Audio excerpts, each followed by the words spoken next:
لا.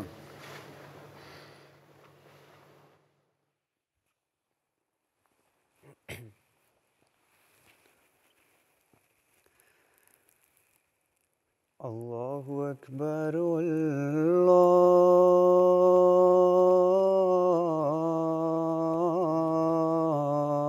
اللہ اکبر اللہ اکبر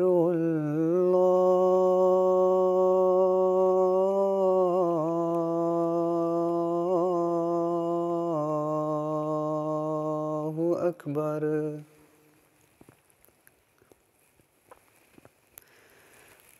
اشہد ان لا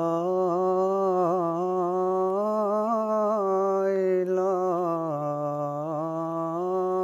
الا اللہ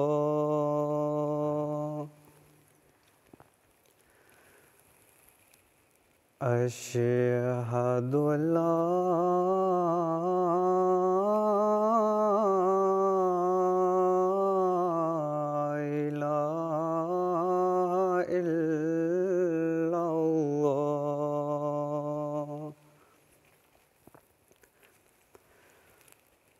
أشهد أن محمدا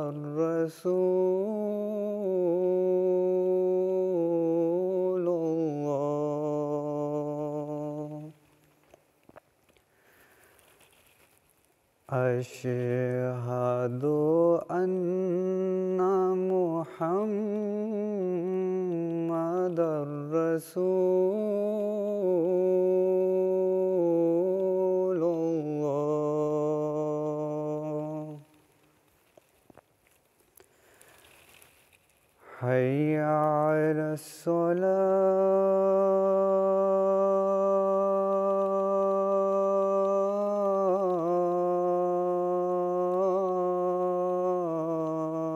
الصلاة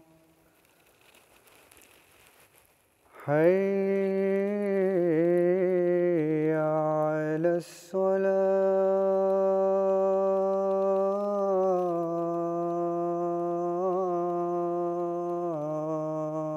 الصلاة حي على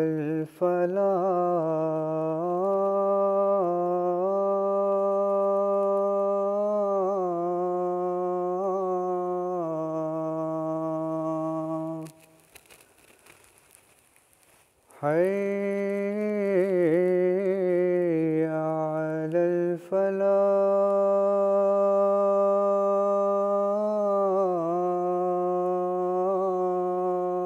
الفلاح اللہ اکبر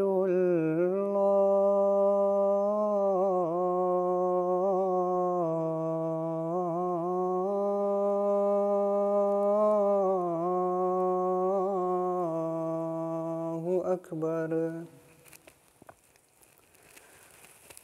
لا الہ الا اللہ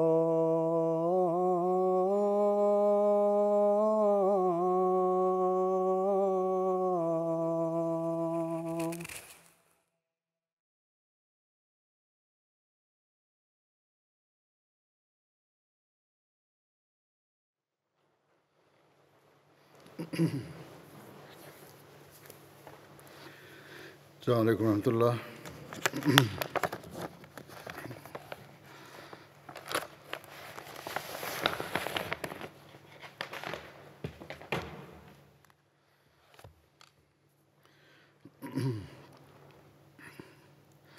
أشهد أن لا إله إلا الله وحده لا شريك له وأشهد أن محمدا عبده ورسوله أما بعد فأعوذ بالله من الشيطان الرجيم بسم الله الرحمن الرحيم الحمد لله رب العالمين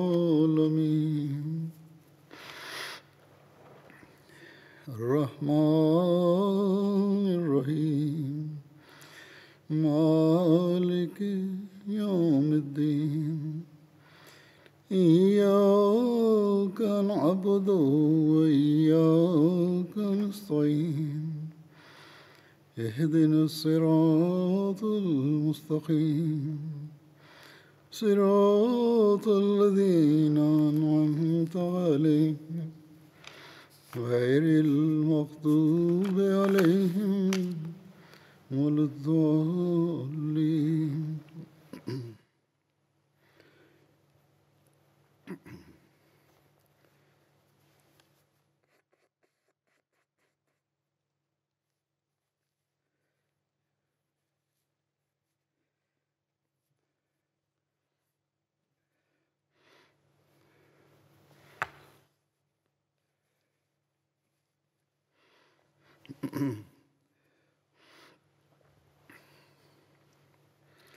حضرت علی رضی اللہ عنہ کا ذکر چل رہا ہے. حضرت مسلم موعود حضرت علی کی شہادت کے پس منظر میں بیان فرماتے ہیں کہ ابھی معاملات پوری طرح سلجھے نہ تھے کہ خوارج کے گروہ نے یہ مشورہ کیا کہ اس فتنے کو اس طرح دور کرو کہ جس قدر بڑے آدمی ہیں ان کو قتل کر دو. چنانچہ ان کے دلیر یعنی بہادر لوگ جو تھے، بعض جرت والے لوگ جو تھے، یہ اقرار کر کے نکلے کہ ان میں سے ایک حضرت علی کو، ایک حضرت معاویہ کو اور ایک عمر بن عاص کو ایک ہی دن میں اور ایک ہی وقت میں قتل کر دے گا.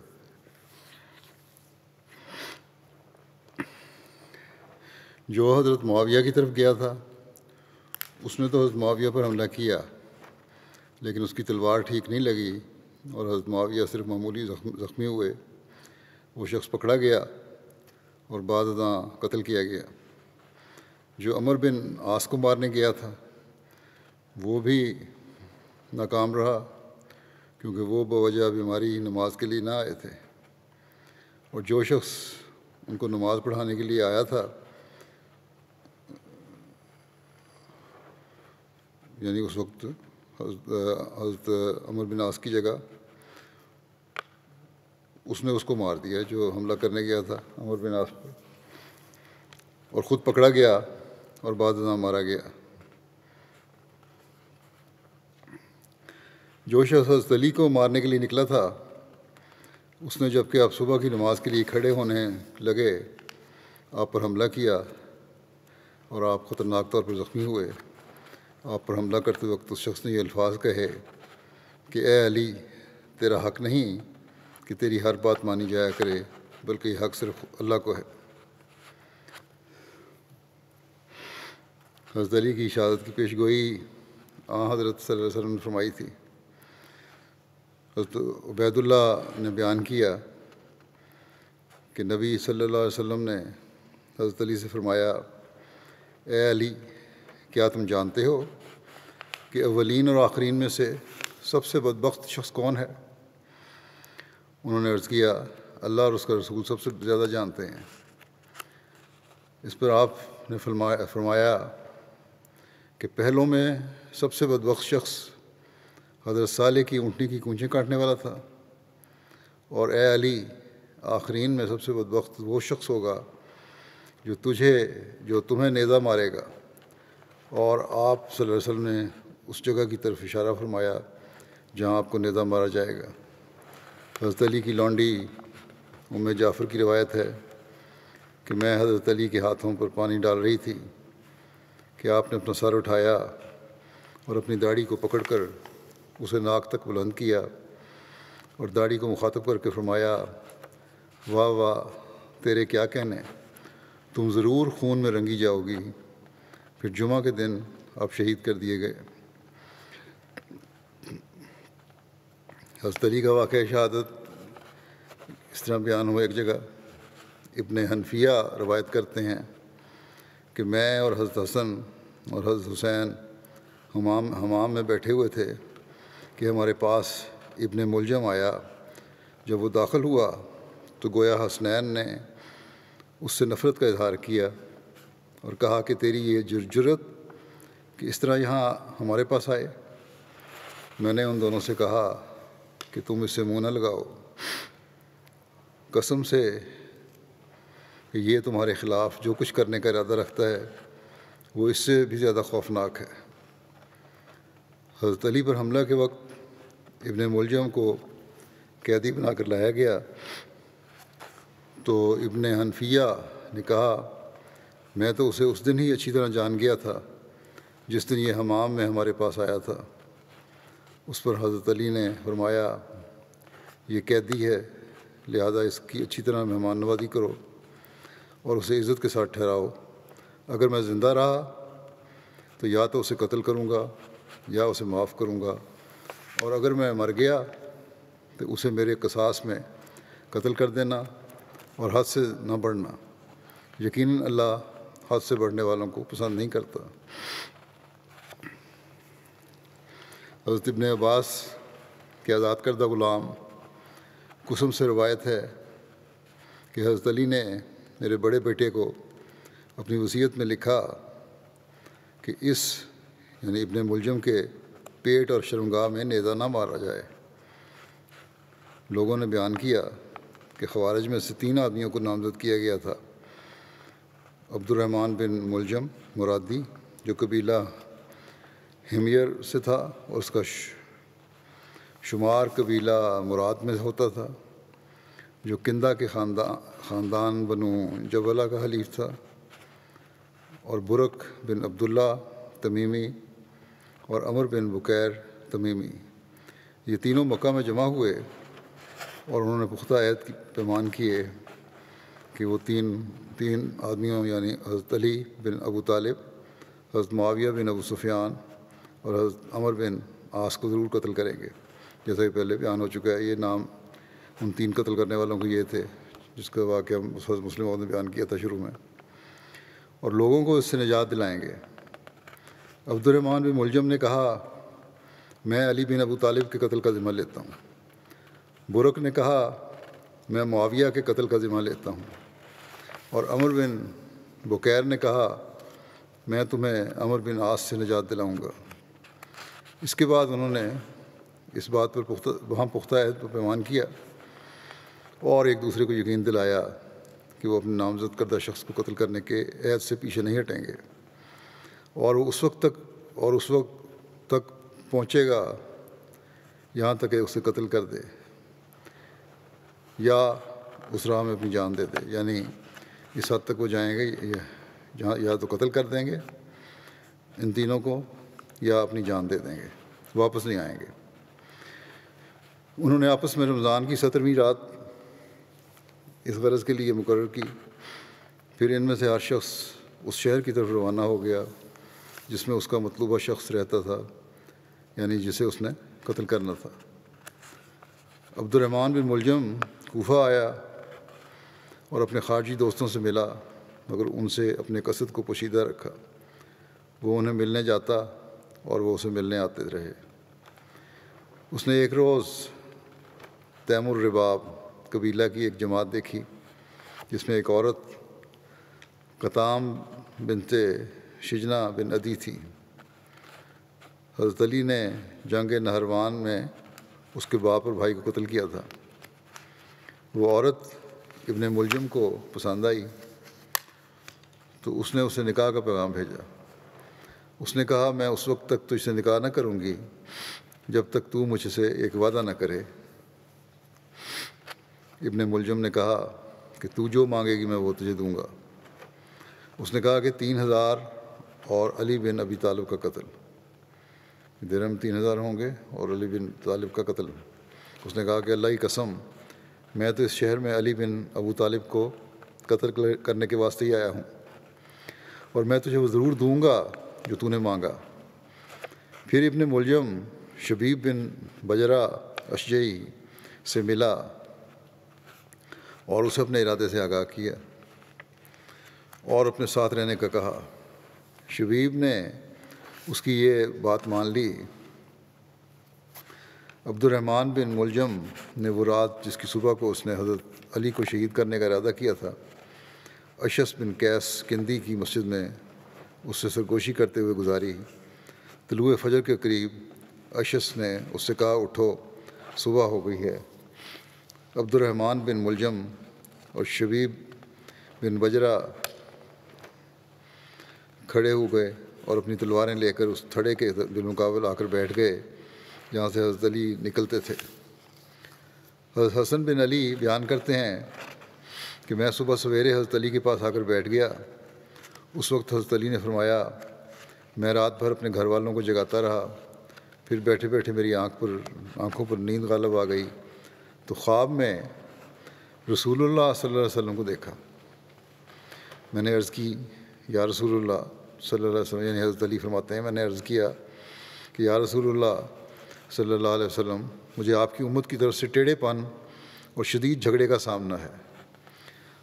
آپ صلی اللہ علیہ وسلم نے فرمایا، ان کے خلاف اللہ تعالیٰ سے دعا کرو۔ میں نے کہا، اے اللہ، مجھے ان کے بدلے میں وہ دے جو ان سے بہتر ہو، اور ان کو میرے بدلے وہ دے جو مجھ سے بدتر ہو۔ اتنے میں ابن نباہ مؤذن آئے اور کہا کہ نماز کا وقت ہو گیا ہے۔ حضرت حسن کہتے ہیں کہ میں نے حضرت علی کا ہاتھ پکڑا تو وہ کھڑے ہو کر چلنے لگے۔ ابن نباہ آپ کے آگے تھے اور میں پیچھے۔ جب آپ دروازے سے باہر نکلے تو آپ نے آواز دی کہ اے لوگو، نماز نماز، صلاۃ صلاۃ کی آواز دیتے تھے۔ آپ ہر روز اسی طرح کیا کرتے تھے۔ جب آپ نکلتے تو آپ کے ہاتھ میں کوڑا ہوتا تھا اور آپ لوگوں کو جگایا کرتے تھے دروازوں پہ مار کے۔ عین اس وقت وہ دونوں حملہ اور آپ کے سامنے نکل آئے۔ عینی شاہدوں میں سے بعض کا کہنا ہے کہ میں نے تلوار کی چمک دیکھی اور ایک شخص کو یہ کہتے ہوئے سنا کہ اے علی، حکم اللہ کے لیے ہے، نہ کہ تمہارے لیے۔ پھر میں نے دوسری تلوار دیکھی، پھر دونوں نے مل کر وار کیا۔ عبد الرحمن بن ملجم کی تلوار حضرت علی کی پیشانی سے سر کی چوٹی تک پڑی اور دماغ تک پہنچ گئی، جبکہ شبیب کی تلوار دروازے کی لکڑی پر جا لگی۔ میں نے حضرت علی کو یہ فرماتے ہوئے سنا کہ یہ آدمی تم سے بھاگنے نہ پائے، لیکن ہر طرف سے ان پر ٹوٹ پڑے، مگر شبیب بچ کر نکل گیا، جبکہ عبد الرحمن بن ملجم گرفتار کر لیا گیا اور اسے حضرت علی کے پاس پہنچا دیا گیا۔ حضرت علی نے فرمایا کہ اسے اچھا کھانا کھلاؤ اور نرم بستر دو۔ اگر میں زندہ رہا تو میں اس کا خون معاف کرنے یا قصاص لینے کا زیادہ حقدار ہوں گا، اور اگر میں فوت ہو گیا تو اسے بھی قتل کر کے میرے ساتھ ملا دینا، میں رب العالمین کے پاس اس سے جھگڑوں گا۔ یعنی کہ پھر معاملہ اللہ کے حضور ہم پیش کریں گے۔ جب حضرت علی کی وفات کا وقت قریب آیا تو آپ نے وصیت کی۔ آپ کی وصیت یہ تھی، بسم اللہ الرحمن الرحیم۔ یہ وہ وصیت ہے جو علی بن ابی طالب نے کی ہے۔ علی نے وصیت کی ہے، میں وہ گواہی دیتا ہوں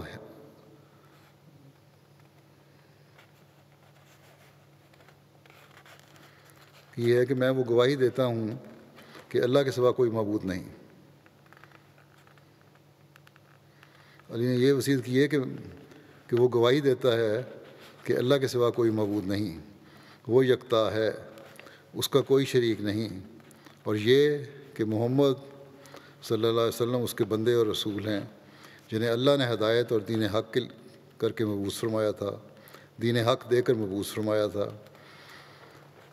تاکہ وہ اس دین کو تمام ادیان پر غالب کر دیں، خواہ یہ بات مشرکین کو بری ہی لگے۔ یقیناً میری نماز اور میری قربانی اور میری زندگی اور میری موت سب اللہ رب العالمین کے لیے ہے، اس کا کوئی شریک نہیں، اور مجھے اسی کا حکم دیا گیا ہے اور میں فرمان برداروں میں سے ہوں۔ اس کے بعد اے حسن، اپنے بیٹے کو مخاطب فرمایا کہ میں تجھے اور اپنی تمام اولاد اور اپنے تمام گھر والوں کو اللہ تعالیٰ سے ڈرتے رہنے کی وصیت کرتا ہوں، جو تمہارا پروردگار ہے، اور یہ کہ تم حالت اسلام میں ہی دنیا سے رخصت ہونا، تم سب مل کر اللہ کی رسی کو مضبوطی سے تھامے رکھنا اور آپس میں تفرقہ نہ کرنا، کیونکہ میں نے ابو القاسم صلی اللہ علیہ وسلم سے سنا ہے کہ باہمی تعلقات کی اصلاح کرنا نفل نمازوں اور روزوں سے بہتر ہے۔ بڑی اہم بات ہے، اسے یاد رکھنا چاہیے کہ باہمی تعلقات کی اصلاح کرنا نفل نمازوں اور روزوں سے بہتر ہے۔ آپس میں صلح صفائی سے رہنا، اصلاح کرنا اور کروانا، یہ بہت بڑی نیکی ہے۔ تم اپنے رشتہ داروں کا خیال رکھنا اور ان کے ساتھ حسن سلوک کرنا، اس سے اللہ تعالیٰ تم پر حساب آسان فرما دے گا۔ یتیموں کے معاملات میں اللہ سے ڈرنا، نہ تو انہیں اس بات پر مجبور کرنا کہ وہ اپنی زبان سے تم سے مدد طلب کریں، اور نہ اس بات پر کہ وہ تمہارے سامنے ضائع ہو جائیں۔ پڑوسیوں کے بارے میں اللہ سے ڈرو، کیونکہ وہ یہ تمہارے نبی صلی اللہ علیہ وسلم کی وصیت ہے۔ آپ ہمیشہ پڑوسیوں کے حقوق کی وصیت کرتے رہے، حتیٰ کہ ہمیں گمان ہوا کہ کہیں آپ صلی اللہ علیہ وسلم پڑوسیوں کو وارث ہی نہ بنا دیں۔ قرآن کے معاملے میں اللہ سے ڈرو، قرآن پر عمل کرنے میں کہیں دوسرے تم پر سبقت نہ لے جائیں۔ نماز کے معاملے میں اللہ تعالیٰ سے ڈرو، کیونکہ یہ تمہارے دین کا ستون ہے۔ اپنے رب کے گھر کے بارے میں اللہ تعالیٰ سے ڈرو اور زندگی بھر اسے خالی نہ ہونے دو، کیونکہ اگر وہ خالی چھوڑ دیا گیا تو اس جیسا کوئی گھر تمہیں نہ ملے گا۔ اور جہاد فی سبیل اللہ کے معاملے میں اللہ سے ڈرو اور اپنی جانوں اور مالوں سے جہاد کرو، اور زکوٰۃ کے بارے میں اللہ سے ڈرو، کیونکہ یہ رب کے غصے کو بجھاتی ہے۔ اور اپنے نبی صلی اللہ علیہ وسلم کی ذمہ داری کے بارے میں اللہ سے ڈرو، تمہارے درمیان کسی پر ظلم نہ کیا جائے۔ اور اپنے نبی صلی اللہ علیہ وسلم کے صحابہ کے بارے میں اللہ سے ڈرو، کیونکہ رسول اللہ صلی اللہ علیہ وسلم ان کے حق میں وصیت فرمائی ہے، ان کے حق میں وصیت فرمائی ہے۔ اور فقراء اور مساکین کے بارے میں بھی اللہ سے ڈرو اور انہیں اپنے سامان معیشت میں شریک کرو، اور ان کے بارے میں اللہ سے ڈرو جن کے مالک تمہارے دانے ہاتھ ہوئے ہیں، یعنی ذمہ داری جن کی تمہارے سپرد کی گئی ہے، ان کے معاملات کے بارے میں بھی اللہ سے ڈرو۔ نماز کی حفاظت کرو، نماز کی حفاظت کرو۔ فرمایا اللہ تعالیٰ کی رضا کی خاطر کسی ملامت کرنے والے کا خوف مت کرو۔ اللہ تعالیٰ کی رضا سامنے ہونی چاہیے، بہت اہم چیز ہے۔ وہ خدا تمہارے لیے کافی ہوگا، اس شخص کے خلاف جو تمہیں کوئی نقصان پہنچانا چاہے اور تمہارے خلاف بغاوت کرے، اور لوگوں سے نیک بات کہو جیسا کہ اللہ تعالیٰ نے تمہیں حکم دیا ہے۔ امر بالمعروف اور نہی عن المنکر کو نہ چھوڑو، ورنہ تم میں سے برے تمہارے حاکم بن جائیں گے۔ بڑی اہم بات ہے، امر بالمعروف اور نہی عن المنکر، نیک کاموں کو کہنا اور برے کاموں سے روکنا، اس کو ہمیشہ کاربند رہو، اس کو کبھی نہ چھوڑنا، ورنہ تم میں سے برے تمہارے حاکم بن جائیں گے۔ پھر تم دعا کرو گے مگر تمہاری دعائیں قبول نہ ہوں گی، جو آج کل مسلمان ملکوں کا حال ہے۔ ایک دوسرے سے رابطہ اور تعلق رکھو اور تکلفات کے بغیر ایک دوسرے کے کام آؤ۔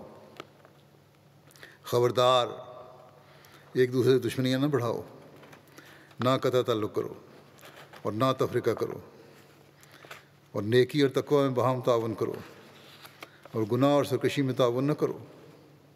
اللہ تعالیٰ کا تقوی اختیار کرو، یقیناً اللہ تعالیٰ سخت سزا دینے والا ہے۔ اے اہل بیت کے معزز افراد، اللہ تعالیٰ تمہاری حفاظت کرے اور تمہارے نبی صلی اللہ علیہ وسلم کی تمہارے ذریعہ حفاظت کرے، یعنی تمہارے نیک نمونے کے ذریعے رسول اللہ صلی اللہ علیہ وسلم گویا ہمیشہ زندہ رہیں۔ میں تمہیں اللہ کے سپرد کرتا ہوں اور تم پر سلام اور اللہ کی رحمت بھیجتا ہوں۔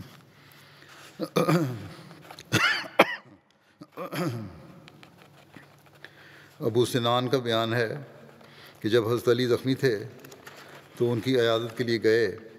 راوی کہتے ہیں کہ میں نے عرض کی کہ اے امیر المومنین، آپ کی اس زخمی حالت پر ہمیں بہت تشویش ہو رہی ہے۔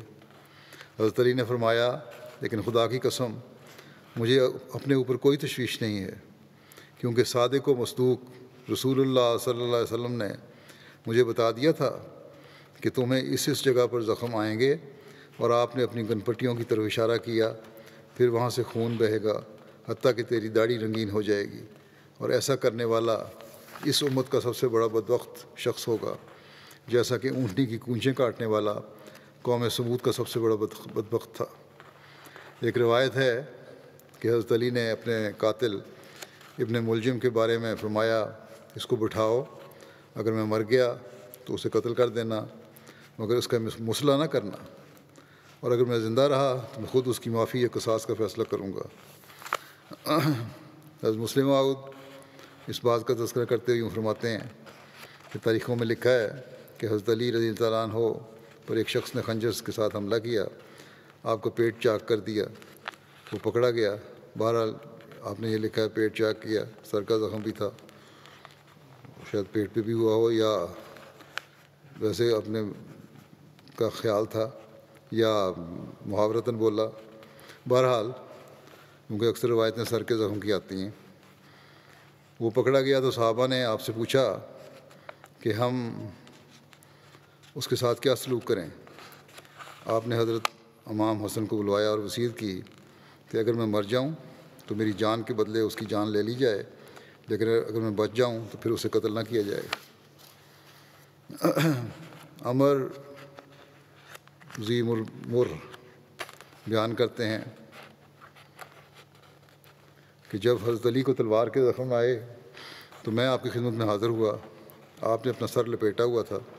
میں نے عرض کیا، اے امیر المومنین، مجھے اپنا زخم دکھائیں۔ آپ نے زخم سے کپڑا کھولا تو میں نے عرض کیا، ہلکا سا زخم ہے اور کچھ نہیں۔ آپ نے فرمایا، میں تم لوگوں سے جدا ہونے والا ہوں۔ اس پر آپ کی صاحبزادی ام کلثوم پردے کے پیچھے سے رو پڑیں۔ آپ نے اسے فرمایا، چپ ہو جاؤ، اگر تم وہ دیکھ لو جو میں دیکھ رہا ہوں تو نہ رو۔ میں نے عرض کی کہ اے امیر المومنین، آپ کیا دیکھ رہے ہیں؟ فرمایا، یہ فرشتوں اور نبیوں کے وفد ہیں، اور یہ محمد رسول اللہ صلی اللہ علیہ وسلم ہیں جو فرما رہے ہیں، یعنی ایک نظارہ میں دیکھ رہا ہوں، فرشتوں اور نبیوں کے وفد ہیں، محمد رسول اللہ صلی اللہ علیہ وسلم بھی وہاں ہیں کہ اے علی، آپ وسلم فرما رہے ہیں کہ اے علی، خوش ہو جاؤ، کیونکہ جس طرف تم جا رہے ہو وہ اس سے بہتر ہے جس میں تم موجود ہو۔ ایک روایت میں ہے کہ جب حضرت علی اپنی وصیت سے فارغ ہوئے تو فرمایا، میں آپ سب کو السلام علیکم ورحمۃ اللہ وبرکاتہ کہتا ہوں۔ اس کے بعد کوئی بات نہیں کی سوائے لا الہ الا اللہ کے کلمے کے، یہاں تک کہ آپ کی روح قبض ہو گئی۔ جب حضرت علی بن ابو طالب کی وفات ہوئی تو حضرت حسن بن علی ممبر پر کھڑے ہوئے اور فرمایا، اے لوگو، آج کی رات ایک ایسے شخص کی وفات ہوئی ہے کہ نہ اس سے پہلے لوگ اس سے سب قتل جا سکے اور نہ بعد میں آنے والے اس کا مقام پا سکیں گے۔ رسول اللہ صلی اللہ علیہ وسلم جب اسے کسی مہم پر بھیجتے تو جبرائیل اس کے دائیں طرف اور میکائیل اس کے بائیں طرف ہوتے تھے، اور وہ واپس نہ لوٹتا تھا جب تک کہ اللہ تعالیٰ اس کے ہاتھ پر فتح نہ عطا کر دیتا تھا۔ اس نے صرف 700 درہم ترکہ چھوڑا ہے۔ اس کا ارادہ تھا کہ وہ اس رقم سے ایک غلام خریدے، اور اس کی روح اسی رات کو قبض کی گئی جس رات کو حضرت عیسیٰ کی روح کا رفع ہونا ہوا تھا، یعنی 27 رمضان المبارک کی رات۔ ایک اور روایت میں ہے حضرت علی کی شہادت کی تاریخ 17ویں رمضان کی رات سن 40 ہجری بیان ہوئی ہے۔ یہ 40 ہجری کا سال تھا اور آپ کا دور خلافت 4 سال 8.5 ماہ رہا۔ حضرت مسلم موعود اس واقعے کو بیان فرماتے ہیں، طبقات ابن سعد کی جلد 40 میں حضرت علی کرم اللہ وجہ کی وفات کے حالات میں حضرت امام حسن سے روایت کی گئی ہے کہ آپ نے فرمایا کہ اے لوگو، آج وہ شخص فوت ہوا ہے کہ اس کی بعض باتوں کو نہ پہلے پہنچے اور نہ بعد کو آنے والے پہنچیں گے۔ رسول اللہ صلی اللہ علیہ وسلم اسے جنگ کے لیے بھیجتے تھے تو جبرائیل اور اس کے دائیں طرف ہوتے تھے اور میکائیل بائیں طرف۔ پس وہ بلا فتح حاصل کیے واپس نہیں ہوتا تھا، بغیر فتح حاصل کیے واپس نہیں ہوتا تھا، اور اس نے صرف 700 درہم اپنا ترکہ چھوڑا ہے، جس سے اس کا ارادہ تھا کہ ایک غلام خریدے اور وہ اس رات کو فوت ہوا ہے جس رات عیسیٰ بن مریم کی روح آسمان کی طرف اٹھائی گئی تھی، یعنی رمضان کی 27ویں تاریخ کو۔ حضرت علی کو ان کے دونوں بیٹوں اور حضرت عبداللہ بن جعفر نے غسل دیا، اور آپ کے بیٹے حضرت حسن نے نماز جنازہ پڑھائی، اور نماز جنازہ میں 4 تکبیرات کہیں۔ آپ کو 3 کپڑوں کا کفن دیا گیا جس میں قمیض نہیں تھی۔ آپ کی تدفین سحری کے وقت ہوئی۔ کہا جاتا ہے کہ حضرت علی کے پاس کچھ متبرک مشک تھا جو رسول اللہ صلی اللہ علیہ وسلم کے جسد مبارک کو لگائے گئے مشک سے بچا تھا، اور حضرت علی کی وصیت تھی کہ وہ مشک آپ کی میت کو لگایا جائے۔ آپ کی عمر میں اختلاف پایا جاتا ہے۔ بعض نے کہا آپ کی عمر 57 سال تھی، بعض کے نزدیک 58 سال تھی، بعض کے نزدیک 65 سال تھی، بعض کے نزدیک 63 سال تھی، تاہم اکثریت کے نزدیک 63 سال والی روایت زیادہ درست تھی۔ حضرت علی کا مزار کہاں واقع ہے، اس بارے میں بھی سوال اٹھتا ہے۔ اس کے بارے میں تاریخ کی کتابوں میں متفرق روایات ملتی ہیں جو یوں ہیں۔ حضرت علی کو رات کے وقت کوفہ میں دفن کیا گیا اور ان کی تدفین کو مخفی رکھا گیا۔ حضرت علی کو کوفہ کے جامعہ مسجد میں دفن کیا گیا۔ حضرت امام حسن اور امام حسین رضی اللہ عنہما نے حضرت علی کی لاش کو مدینہ منتقل کیا اور حضرت فاطمہ کی قبر کے پاس بقیع میں دفن کیا۔ ایک روایت یہ ہے کہ کہ جب ان دونوں نے حضرت علی کی لاش کو ایک صندوق میں ڈال کر اونٹ پر رکھا تو اونٹ گم ہو گیا۔ اس اونٹ کو طے قبیلہ نے پکڑا۔ وہ اس صندوق کو مال سمجھ رہے تھے۔ جب انہوں نے دیکھا کہ صندوق میں لاش ہے تو اس کو پہچان نہیں سکے، اور انہوں نے اس لاش کو صندوق سمیت دفن کر دیا، اور کوئی نہیں جانتا کہ حضرت علی کی قبر کہاں ہے۔ پھر ایک روایت ہے کہ حضرت حسن نے حضرت علی کو کوفہ میں جادہ بن خبیرہ کی آل کے کسی حجرے میں دفن کیا تھا۔ کہا جاتا ہے کہ جادہ حضرت علی کا نواسہ تھا۔ امام جعفر صادق کہتے ہیں کہ حضرت علی کا رات کے وقت جنازہ پڑھا گیا اور کوفہ میں ان کی تدفین ہوئی اور ان کی قبر کے مقام کو مخفی رکھا گیا، تاہم وہ قصر عمارت کے پاس تھا۔ حضرت علی کی وفات کے بعد حضرت امام حسن حضرت علی کا جنازہ، ایک دوسری روایت یہ ہے کہ حضرت علی کی وفات کے بعد حضرت امام حسن نے حضرت علی کا جنازہ پڑھایا اور کوفے کے باہر حضرت علی کی تدفین کی گئی اور ان کی قبر کو مخفی رکھا گیا، اس خوف سے کہ خوارج وغیرہ بھی ان کی اور قبر کی بے حرمتی نہ کریں۔ بعض شیعہ کہتے ہیں کہ حضرت علی کا مزار نجف میں ہے، اس مقام پر جس کو آج کل مشہد النجف کہتے ہیں۔ ایک روایت کے مطابق کوفہ میں حضرت علی کو شہید کیا گیا، تاہم آپ کی قبر کے بارے میں معلوم نہیں کہ وہ کہاں ہے۔ حضرت علی کی وفات کے بعد حضرت امام حسن نے حضرت علی کا جنازہ پڑھایا اور کوفہ کے دارالعمارہ میں حضرت علی کی تدفین کی گئی، اس خوف سے کہ خوارج ان کی لاش کی حرمتی نہ کریں۔ علامہ ابن اسیر لکھتے ہیں کہ یہ روایت مشہور ہے، اور جس نے یہ کہا کہ انہیں جانوروں پر رکھا گیا اور وہ اسے لے گیا اور کوئی نہ جان سکا کہ وہ جانور کہاں چلا گیا، تو یہ درست نہیں ہے، اور اس نے اس بارے میں تکلف سے کام لیا ہے جس کا اس کو کوئی علم نہیں، اور نہ ہی عقل اور نہ ہی شریعت اس کا جواز پیش کرتی ہے۔ اور جو اکثر جاہل رفاوظ یہ عقیدہ رکھتے ہیں کہ حضرت علی کا مزار مشہد النجف میں ہے، تو اس بات کی کوئی دلیل نہیں ہے اور نہ ہی اس میں کوئی حقیقت ہے، بلکہ کہا جاتا ہے کہ وہاں تو حضرت مغیرہ بن شعبہ کی قبر ہے۔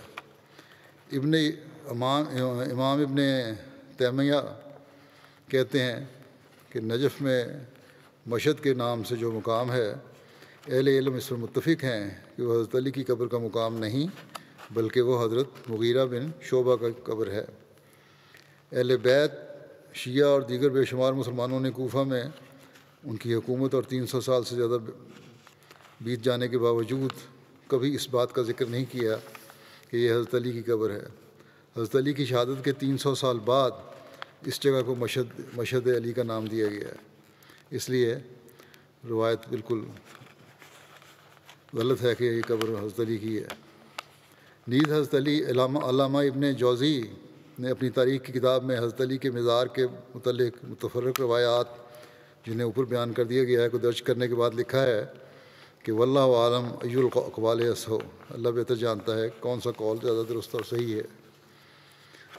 حضرت علی کی شادیاں جو ہیں اور اولاد، ان کا ذکر اس طرح ملتا ہے کہ حضرت علی نے مختلف وقتوں میں 8 شادیاں کیں، جن کے نام یہ ہیں: فاطمہ بنت رسول اللہ صلی اللہ علیہ وسلم، خولہ بنت جعفر بن قیس، لیلہ بنت مسعود بن خالد، ام البنین بنت حزام بن خالد، اسماء بنت امیس، صحابہ ام حبیب بنت ربیعہ، امامہ بنت ابو العاص بن ربیع، یہ حضرت صلی اللہ علیہ وسلم کی صاحبزادی حضرت زینب کی بیٹی اور نبی کریم صلی اللہ علیہ وسلم کی نواسی تھیں۔ ام سعید بنت عروہ بن مسعود ثقفی، ان سے اللہ تعالیٰ نے ان کو کثیر اولاد عطا کی، جن کی تعداد 30 سے زائد بنتی ہے، 14 لڑکے اور 19 لڑکیاں۔ آپ کی نسل حضرت حسن، حضرت حسین، محمد بن حنفیہ، عباس بن کلابیہ اور عمر بن تغلبیہ سے چلی۔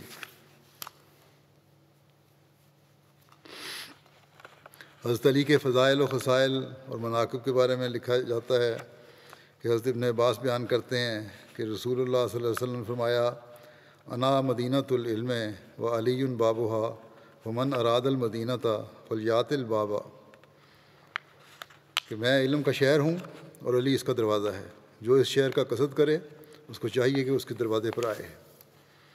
حضرت مسلم موعود بیان فرماتے ہیں اس بات کو کہ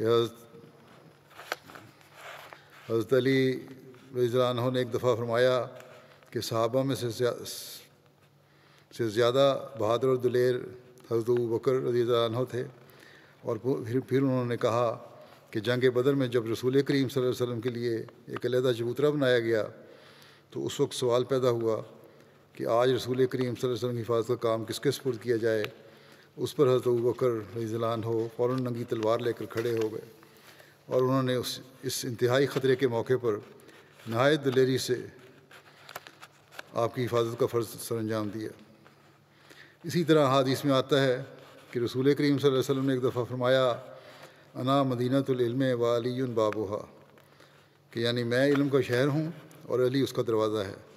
بس حضرت علی کو بھی رسول کریم صلی اللہ علیہ وسلم نے علماء میں سے قرار دیا ہے، مگر خیبر کی جنگ میں سب سے نازک وقت میں اسلام کا جھنڈا رسول کریم صلی اللہ علیہ وسلم نے آپ ہی کے ہاتھ میں دیا تھا، جس سے معلوم ہوتا ہے کہ رسول کریم صلی اللہ علیہ وسلم کے وقت علماء بزدل نہیں تھے، بلکہ سب سے زیادہ بہادر تھے۔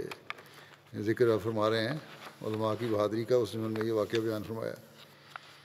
حضرت علی بیان کرتے ہیں کہ ایک وقت تھا کہ میں اپنے پیٹ پر بھوک کی وجہ سے پتھر باندھتا تھا، اور آج میرا صدقہ یعنی زکوٰۃ 4000 دینار تک پہنچ چکا ہے۔ ایک روایت میں 40,000 دینار کا ذکر ہے۔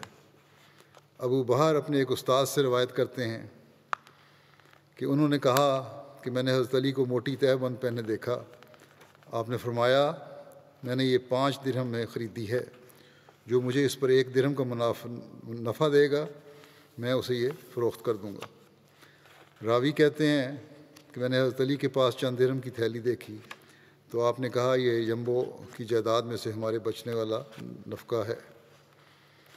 یمبو ایک بستی ہے جو مدینہ سے 7 منزل دور تھی، سالے سمندر کی طرف واقع ہے۔ آپ کی انگوٹھی پر، حضرت علی کی انگوٹھی پر اللہ الملک کو کندہ تھا کہ اللہ ہی بادشاہ ہے۔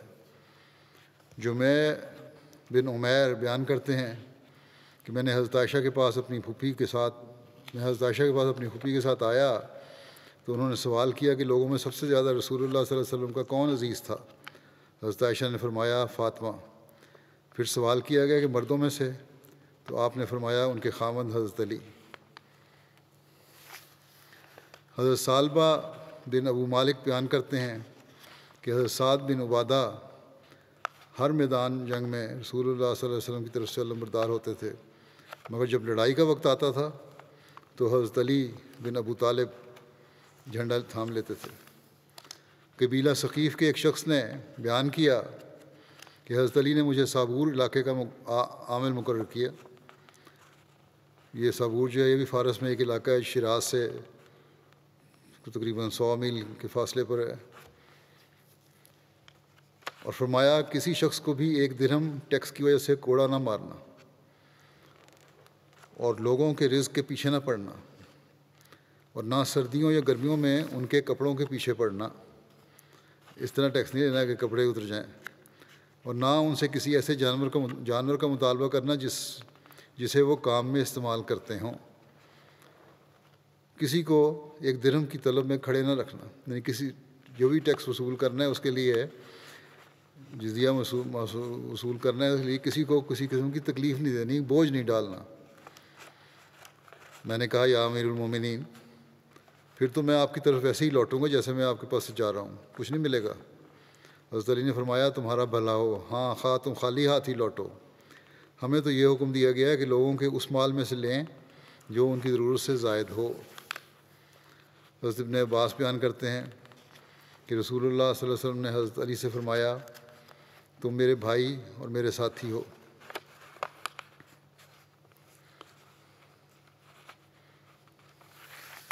علی بن ربیعہ سے روایت ہے کہ میں حضرت علی کے پاس حاضر تھا جب ان کے لیے ایک جانور لایا گیا تاکہ اس پر سوار ہوں۔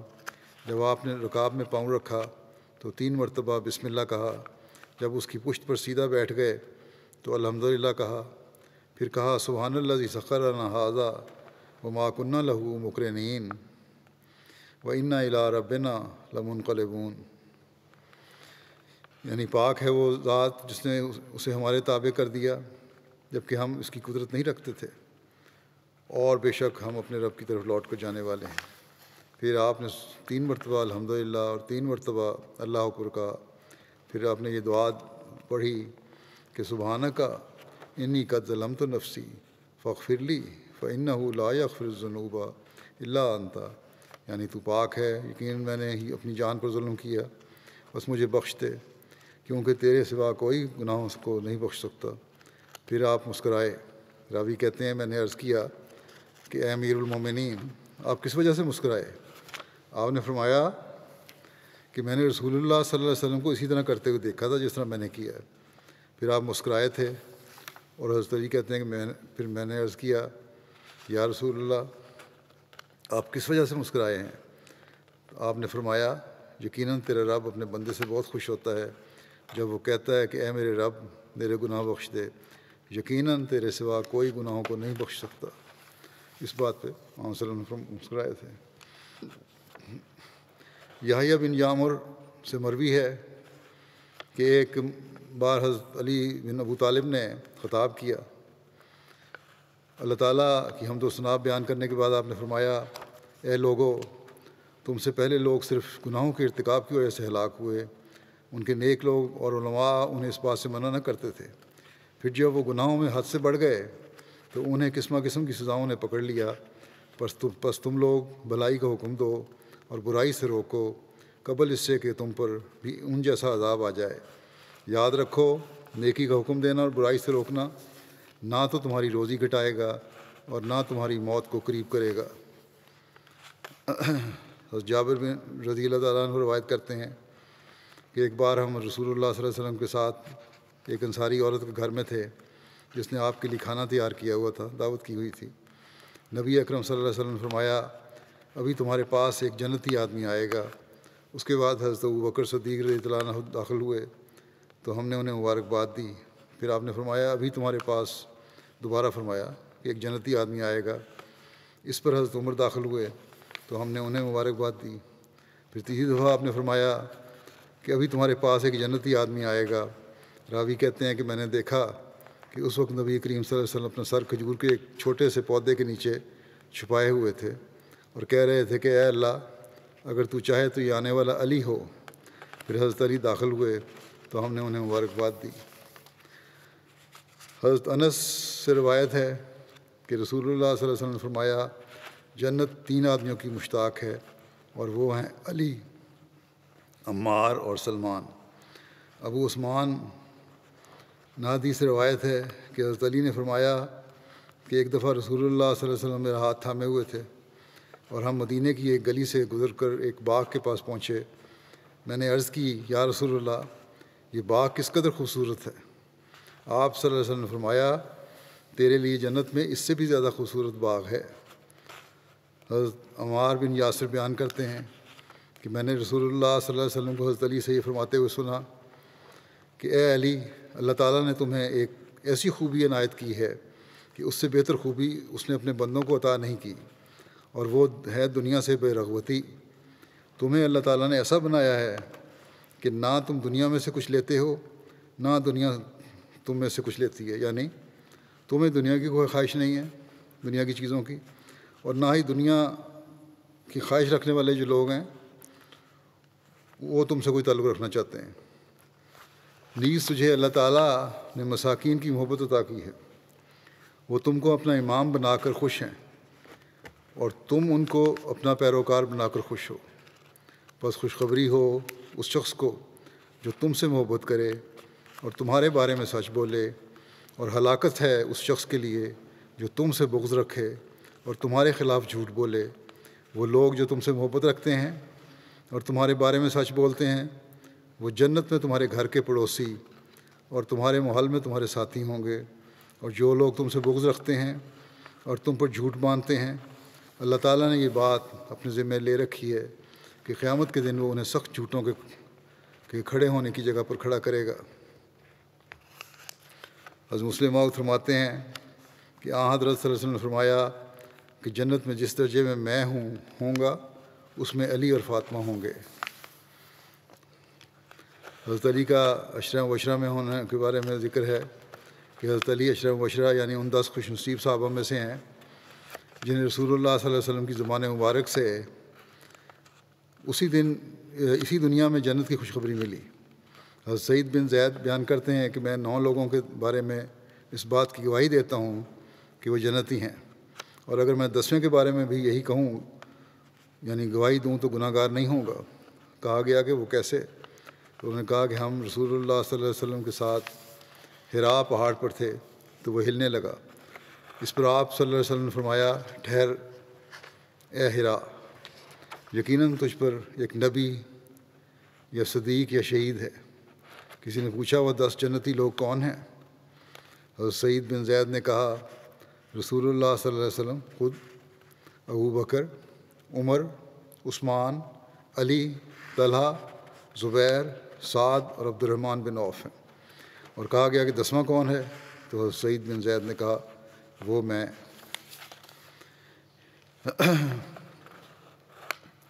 حضرت مسلم علیہ السلام نے یہ واقعہ یہ بیان کرنے لگا ہوں، بیان پہلے بھی ہو چکا ہے، لیکن نفس پر قابو رکھنے اور انانیت کو دور کرنے کے ضمن میں بیان فرمایا ہے، اس لیے یہاں میں دوبارہ یہ بیان کر رہا ہوں۔ حضرت مسیح علیہ السلام فرماتے ہیں، کہتے ہیں حضرت علی کرم اللہ وجہ ایک دشمن سے لڑتے تھے اور محض خدا کے لیے لڑتے تھے۔ آخر حضرت علی نے ان کو اپنے نیچے گرا لیا اور اس کے سینے پر چڑھ بیٹھے۔ اس نے جھٹ حضرت علی کے منہ پر تھوک دیا۔ آپ فوراً اس کی چھاتی پر سے اتر آئے اور اسے چھوڑ دیا، اس لیے کہ اب تک تو میں محض خدا کے لیے تیرے ساتھ لڑتا تھا، لیکن اب جب کہ تو نے میرے منہ پر تھوک دیا ہے تو میرے اپنے نفس کا بھی کچھ حصہ اس میں شریک ہو جاتا ہے، بس میں نہیں چاہتا کہ اپنے نفس کے لیے تمہیں قتل کروں۔ اس سے صاف معلوم ہوتا ہے کہ آپ نے اپنے نفس کے دشمن کو دشمن نہیں سمجھا۔ ایسی فطرت اور عادت اپنے اندر پیدا کرنی چاہیے۔ آپ نصیحت فرماتے ہیں جماعت کو، اگر نفسانی لالچ اور اغراض کے لیے کسی کو دکھ دیتے اور عداوت کے سلسلوں کو وسیع کرتے ہیں تو اس سے بڑھ کر خدا تعالیٰ کو ناراض کرنے والی کیا بات ہوگی۔ پھر ایک اور موقع پہ تفصیل سے بیان فرمایا آپ نے، اس پر یوں ہی روشنی ڈالی۔ فرماتے ہیں کہ جوش نفسانی اور للہی جوش میں فرق کے واسطے حضرت علی رضی اللہ عنہ کے ایک واقعے سے سبق حاصل کرو۔ لکھا ہے کہ حضرت علی کا ایک کافر پہلوان کے ساتھ جنگ شروع ہوا، بار بار اس کو قابو کرتے تھے، وہ قابو سے نہیں نکل جاتا تھا۔ آخر اس کو پکڑ کر اچھی طرح سے جب قابو کر گیا، اس کی چھاتی پر سوار ہو گئے اور قریب تھا کہ خنجر کے ساتھ اس کا کام تمام کر دیتے کہ اس نے نیچے سے آپ کے منہ پر تھوک دیا۔ جب اس نے ایسا فعل کیا تو حضرت علی اس کی چھاتی سے اٹھ کھڑے ہوئے اور اس کو چھوڑ دیا اور الگ ہو گئے۔ اس پر اس نے تعجب کیا اور حضرت علی سے پوچھا کہ آپ نے اس قدر تکلیف کے ساتھ پکڑا اور میں آپ کا جانی دشمن ہوں، اور خون کا پیاسا ہوں، پھر باوجود ایسا قابو پا چکنے کے آپ نے مجھے اب چھوڑ دیا، یہ کیا بات ہے؟ حضرت علی نے جواب دیا کہ بات یہ ہے کہ ہماری تمہارے ساتھ کوئی ذاتی عداوت نہیں، چونکہ تم دین کی مخالفت کے سبب مسلمانوں کو دکھ دیتے ہو، اس واسطے تم واجب القتل ہو، اور میں محض دینی ضرورت کے سبب کے تم کو پکڑتا تھا، لیکن جب تم نے میرے منہ پر تھوک دیا اور اس میں مجھے غصہ آیا تو میں نے خیال کیا کہ یہ اب نفسانی بات درمیان میں آ گئی ہے، اب اس کو کچھ کہنا جائز نہیں، تاکہ ہمارا کوئی کام نفس کے واسطے نہ ہو، جو ہو سب اللہ تعالیٰ کے واسطے ہو۔ جب میری اس حالت میں تغیر آئے گا اور یہ غصہ دور ہو جائے گا تو پھر وہی سلوک تمہارے ساتھ کیا جائے گا۔ اس بات کو سن کر کافر کے دل پر ایسا اثر ہوا کہ تمام کفر اس کے دل سے خارج ہو گیا، اور اس نے سوچا کہ اس سے بڑھ کر اور کون سا دین دنیا میں اچھا ہو سکتا ہے جس کی تعلیم کے اثر سے انسان ایسا پاک نفس بن جائے۔ بس اس نے اسی وقت توبہ کی اور مسلمان ہو گیا۔ بس یہ ہے اصل تقویٰ، جس کو جو نتیجہ بھی دکھاتا ہے۔ حضرت مسلم موعود نے بھی کم و بیش اس یہودی کی حضرت علی سے لڑائی کے واقعے کو اسی طرح بیان فرمایا ہے۔ فرماتے ہیں کہ حضرت علی رضی اللہ عنہ ایک لڑائی میں شامل تھے، ایک بہت بڑا دشمن جس کا مقابلہ بہت کم لوگ کر سکتے تھے آپ کے مقابلے پر آیا، اور کئی گھنٹے تک آپ کی اور اس یہودی پہلوان کی لڑائی ہوتی رہی۔ آخر کئی گھنٹے کی لڑائی کے بعد آپ نے اس یہودی کو گرا لیا اور اس کے سینے پر بیٹھ گئے اور ارادہ کیا کہ خنجر سے اس کی گردن کاٹ دیں کہ اچانک اس یہودی نے آپ کے منہ پر تھوک دیا۔ آپ فوراً اسے چھوڑ کر سیدھے کھڑے ہو گئے، اور وہ یہودی سخت حیران ہوا اور کہنے لگا یہ عجیب بات ہے کہ کئی گھنٹے کی کشتی کے بعد آپ نے مجھے گرایا اور اب یکدم مجھ سے چھوڑ کر الگ ہو گئے ہیں، یہ آپ نے کیسی بیوقوفی کی ہے؟ حضرت علی نے فرمایا میں نے بیوقوفی نہیں کی، بلکہ جب میں نے تمہیں گرایا اور تم نے میرے منہ پر تھوک دیا تو یکدم میرے دل میں غصہ پیدا ہوا کہ اس نے میرے منہ پر کیوں تھوکا ہے، مگر ساتھ ہی مجھے خیال آیا کہ اب تک تو میں جو کچھ کر رہا تھا خدا کے لیے کر رہا تھا، اگر اس کے بعد میں نے لڑائی جاری رکھی تو تیرا خاتمہ میرے نفس کے غصے کی وجہ سے ہوگا، یعنی اس یہودی کو ختم کرنا۔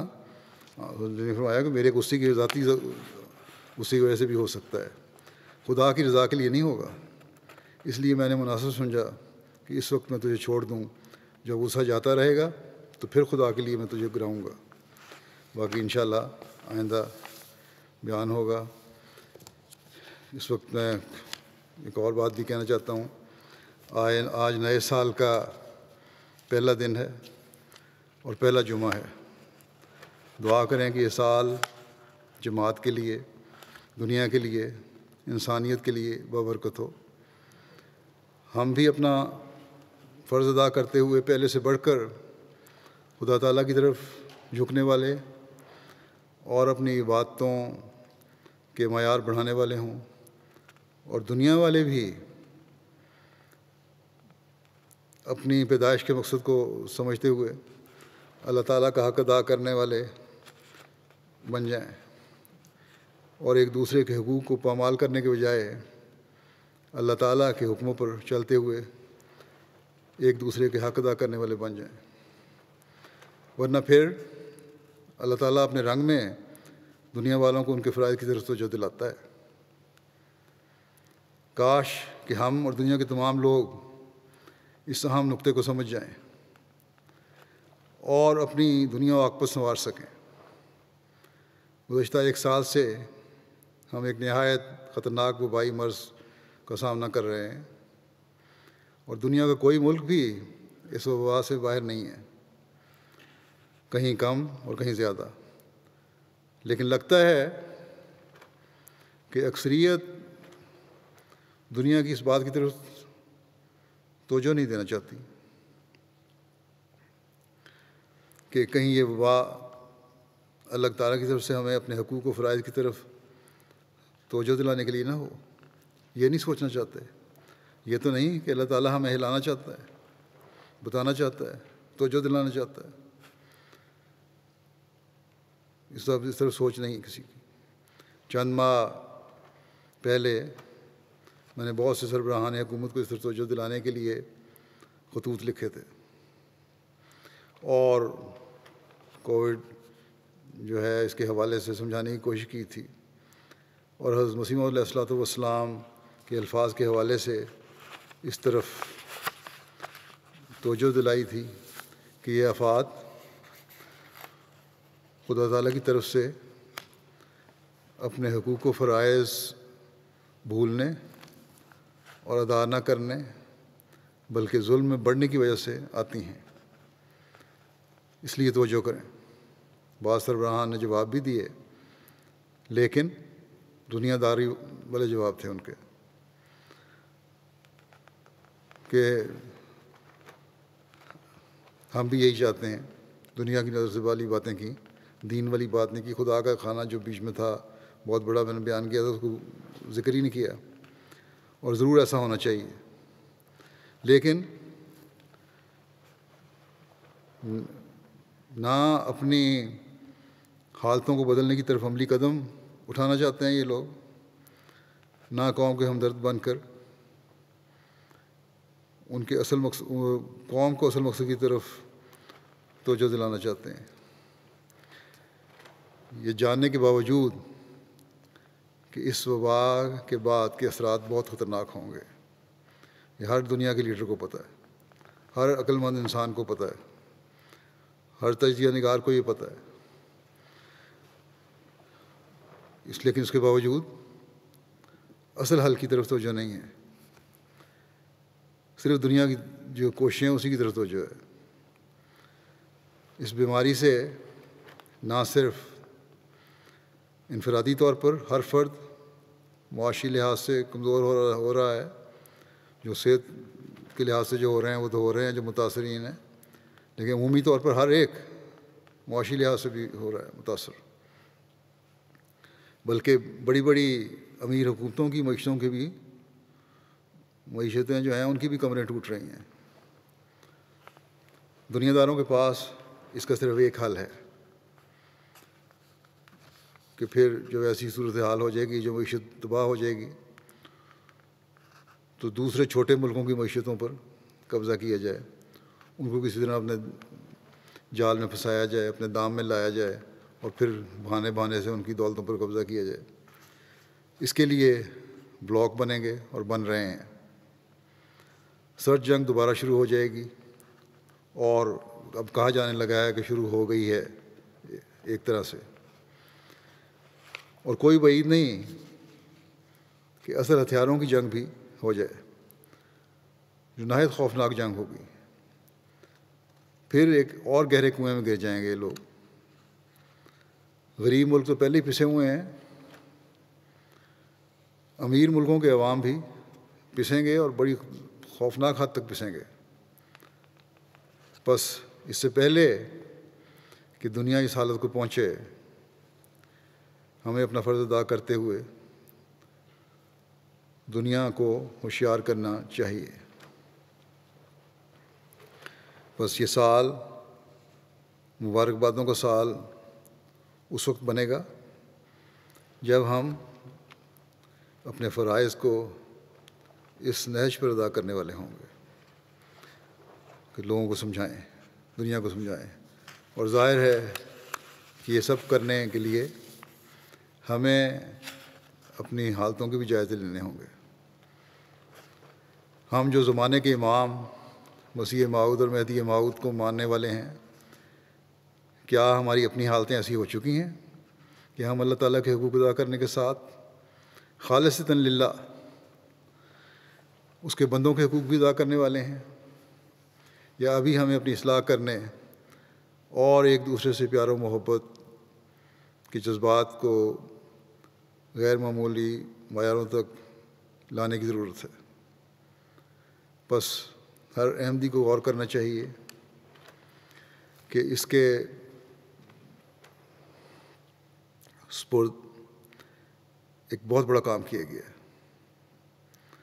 اور اس کے سر انجام دینے کے لیے پہلے اپنے اندر پیار اور محبت اور بھائی چارے کی فضا کو پیدا کریں اپنے معاشرے میں، احمدی معاشرے میں، اور پھر دنیا کو اس جھنڈے کے نیچے لائیں جو حضرت محمد رسول اللہ صلی اللہ علیہ وسلم نے بلند کیا تھا، اور جو اللہ تعالیٰ کی توحید کا جھنڈا ہے، تبھی ہم اپنی بیعت کے مقصد میں کامیاب ہو سکتے ہیں، تبھی ہم بیعت کا حق ادا کرنے والے بن سکتے ہیں، تبھی ہم اللہ تعالیٰ کے فضلوں کے وارث ہو سکتے ہیں، اور تبھی ہم نئے سال کی مبارکباد دینے کے اور لینے کے مستحق قرار دیے جا سکتے ہیں۔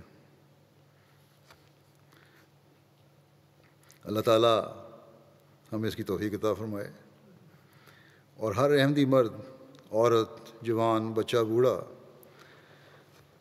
اس بات کو سمجھتے ہوئے یہ عہد کرے کہ اس سال میں نے دنیا میں ایک انقلاب پیدا کرنے کے لیے اپنی تمام تر صلاحیتوں کو استعمال کرنا ہے۔ اللہ تعالیٰ اس کی ہر ایک احمدی کو توفیق عطا فرمائے۔ آج کل پاکستان کے احمدیوں کے لیے اور الجزائر کے احمدیوں کے لیے دعا کی طرف بھی میں توجہ دلا رہا ہوں، ان کو اپنی دعاؤں میں بھی یاد رکھیں۔ پاکستان میں بعض جگہ بعض مولوی اور سرکاری اہلکار ظلموں پر اترے ہوئے ہیں۔ اللہ تعالیٰ ایسے ناقابل اصلاح لوگوں کی جلد پکڑ کے سامان کرے۔ اللہ تعالیٰ کے تو علم میں ہے کن کی اصلاح ہونی اور کن کی نہیں ہونی۔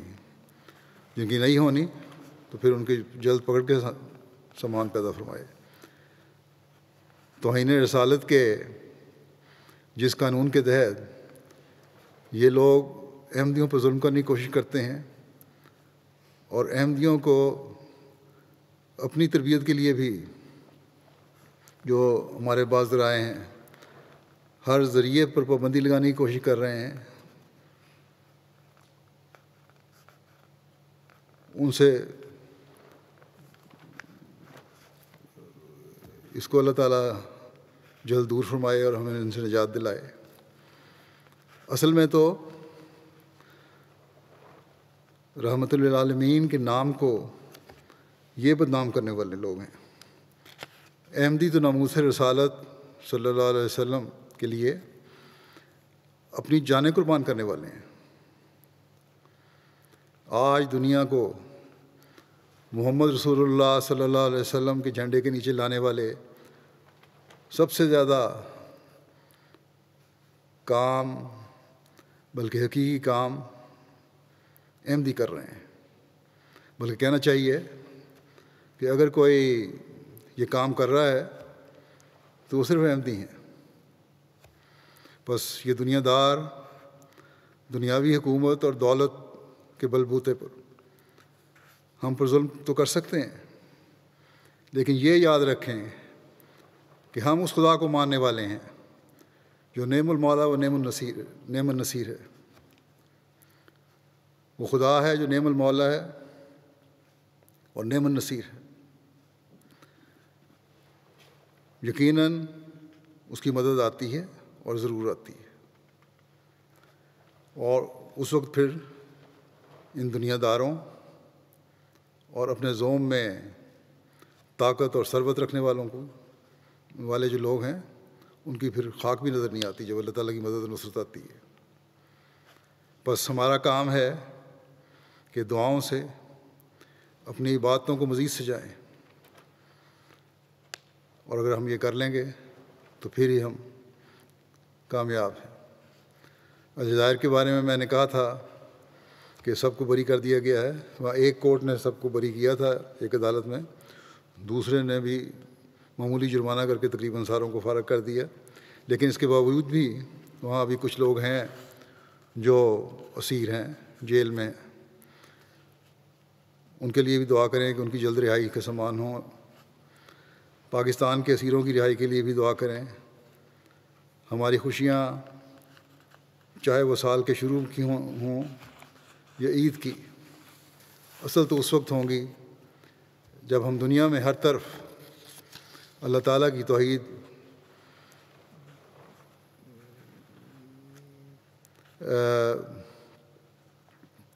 کا جھنڈا لہرانے والے بنیں گے، جسے لے کر حضرت محمد رسول اللہ صلی اللہ علیہ وسلم آئے تھے۔ اسی خوشیاں اس وقت ہوں گی جب انسانیت انسانی قدروں کو پہچاننے والی بنے گی، جب آپس کی نفرتیں محبتوں میں بدل جائیں گی۔ اللہ تعالیٰ اس خوشی کے سامان بھی ہمیں جلد پہنچائے۔ مسلم امہ کو بھی عقل دے کہ وہ آنے والے مسیح موعود اور مہدی موعود کو مان لیں۔ دنیا کو بھی عقل دے کہ اللہ تعالیٰ اور اس کے بندوں کے حقوق ادا کرنے کی طرف توجہ دینے والے ہوں۔ اللہ تعالیٰ ہر ملک میں ہر احمدی کو اپنی حفظ و امان میں رکھے، اور یہ سال ہر احمدی کے لیے، ہر انسان کے لیے رحمتوں اور برکتوں کا سامان بن کر آئے، کا سال بن کر آئے، اور جو کوتاہیاں اور کمیاں گزشتہ سالوں میں ہم سے ہو گئیں، جو اللہ تعالیٰ کی ناراضگی کا باعث بنی یا ہمیں بعض انعاموں سے محروم رکھنے کا باعث بنی، ان سے اللہ تعالیٰ ہمیں بچائے اور اپنے انعاموں کا اور فضلوں کا وارث بنائے اور ہم حقیقی مومن بن جائیں۔ اللہ تعالیٰ ہمیں ان دعاؤں کی بھی توفیق عطا فرمائے۔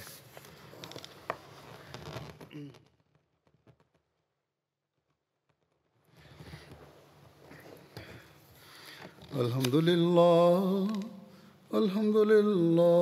نحمده ونستعینه ونستغفره ونؤمن به ونتوکل علیہ ونعوذ باللہ من شرور انفسنا ومن سیئات اعمالنا من يهده الله فلا مضل له ومن يضلله فلا هادي له ونشهد أن لا إله إلا الله ونشهد أن محمدا عبده ورسوله عباد الله رحمكم الله إن الله يأمر بالعدل والإحسان وإيتاء ذي القربى وينهى عن الفحشاء والمنكر والبغي يعظكم لعلكم تذكرون اذكروا الله يذكركم وادعوه يستجب لكم ولذكر الله أكبر